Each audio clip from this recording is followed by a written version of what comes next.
ang patuloy na pagpapalago. Habang tinatamasa ko ang aking paglago, napagtanto ko na kailangan ko ng tulong at presensya ng iba upang magpatuloy. Hindi sapat na ako lang o lakas ng loob ko lang.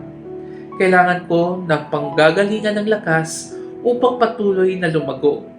Kailangan ko ng mga taong magbibigay ng lamig na parang tubig.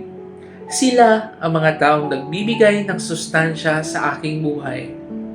Mga taong nagsisilbing biyaya, mga taong handang magbuhos ng panahon para sa aking pagpapatuloy, mga taong unang naniwala sa akin. Kailangan ko ng mga kaibigan na magpapamukha sa akin ng aking mga mali. Sila ang mga taong handang ituro kung aling bahagi ng buhay o ugali ko ang dapat ko nang putulin o alisin sa sistema ko. Masakit man ang sasabihin nila, alam kong kailangan ko ito para sa mas maging malakas.